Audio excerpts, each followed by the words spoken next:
Ezalaki bongo pesi mbwa mokuwa boy kolia atako ezakabilia na ye mokolo ya dimanche kuna na Sofachi o ezali bongo Alliance de soutien à Félix Antoine Tshisekedi Tshilombo oyo ezwami bongo na commune ya Gombe na avenue des Arts numéro 1 et 6 quand pasalaki bongo installation provisoire ya Ligue de femmes o babengaka ngo bongo Lifa. Kasi bosimba ete présidente ya Ligue de femmes ya Sofachi bacheki bongo provisoirement ya sika ezali bongo madame Kimfuta Matondo Mati kasi molandisani na ye na sima ezali bongo madame Jackie Lusamba ezali kiputule matamakala matika na sepo mama batundisamaki na sayo motema kasi bolanda lolenge kanyi événement elekanaki o bolayi oyo tosalaki oyo esali ke bamama ya Ligue de femmes bango moko bakanga bisaka bakende na kotanga document yango ubino moko boyeba parce que loko nyonso ezalaka na suivi mboko ekufa parce que suivi ezate utazo sala malamu te batiki ye bazolanda ye te mais biso na Sofachi lokola eza excellence biso moko tobandi na suivi. Objectif spécifique, vérifier que les activités exécutées par la Ligue de femmes l'ont été pour le renforcement des capacités des femmes.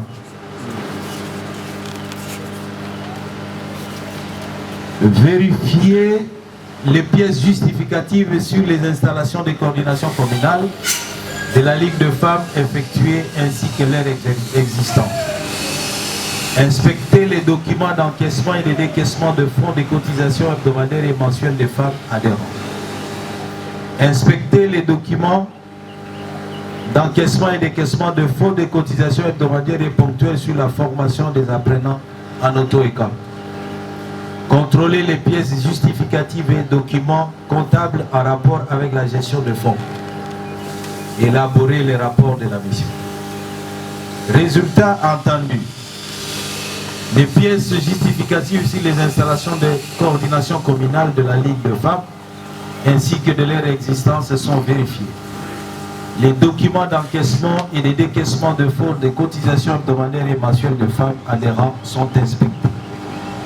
Les documents d'encaissement et de décaissement de fonds de cotisation hebdomadaires et ponctuelles sur la formation des apprenants auto-école sont inspectés. Les pièces justificatives et documents comptables en rapport avec la gestion de fonds sont contrôlés. Les rapports de la mission élaborés. Méthodologie. La revue documentaire. L'interview. Descente sur terrain. Rédaction du rapport de la mission. La durée open. Période de la mission open. Constitution de l'équipe. Initier l'équipe composée de 3 personnes, tous du collège des initiateurs.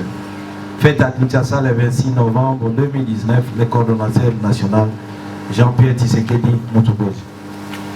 Voici les documents qui a fait peur à l'ancienne coordination des ligues de femmes pour prendre les larges parce que ils n'ont pas voulu que l'audit puisse se faire, ce qui se reproche de quelque chose. Alors pour ne pas laisser cette ligue sans une coordination nationale, voilà pourquoi hier nous avons procédé à l'élection d'une coordination provisoire. J'appelle le coordonnateur national. Biso ndenge bozali ndenge tozali totambolaka na devise na biso place non tozali. Devise na biso eza division te ezali unité na excellence poto comme na développement. La boko zongelo nyonso balobi te poto ke na l'essentiel. Toko kite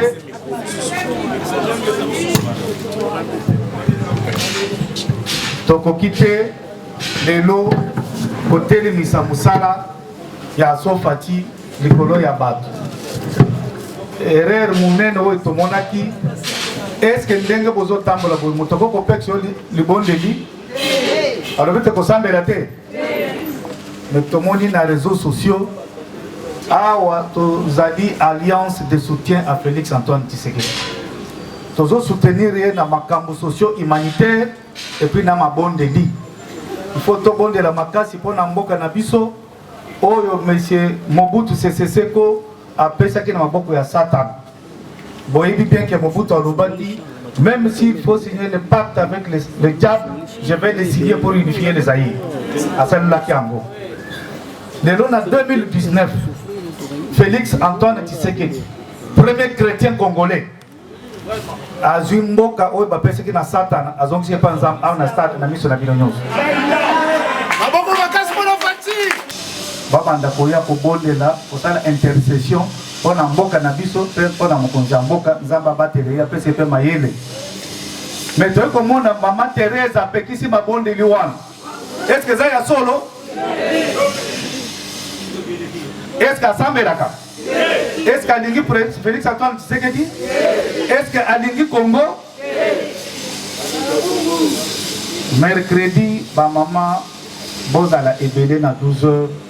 Bola kisake bosambelaka, bosambela pona mboka na biso, bosambela pona mokonzi mboka. Je pense que coordinateur et la Ligue de jeunes a aussi collecté le lenge élection et le kilobi pour la comité provisoire national et la Ligue de femmes de la Sofati. Moto abimi liboso kombo na ye Mama Kifuta Matondo Mati. Atelema.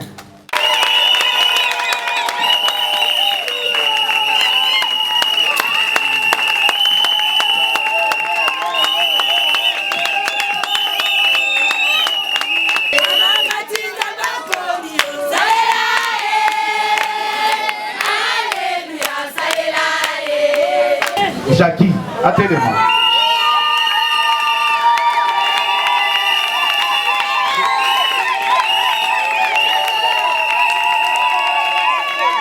Fati se trouve, que ce soit dans la province de Kinshasa et d'autres provinces.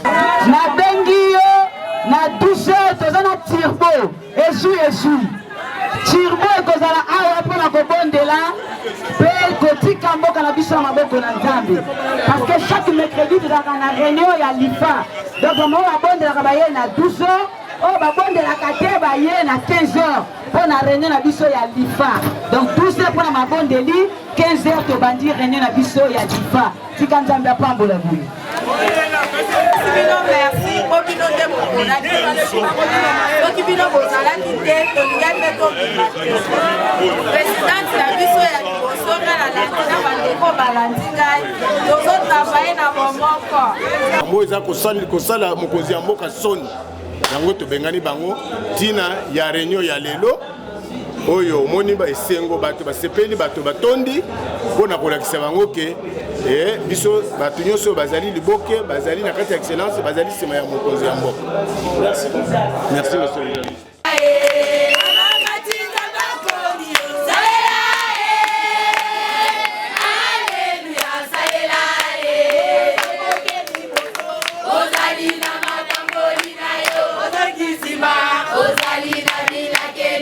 Acompanhando a minha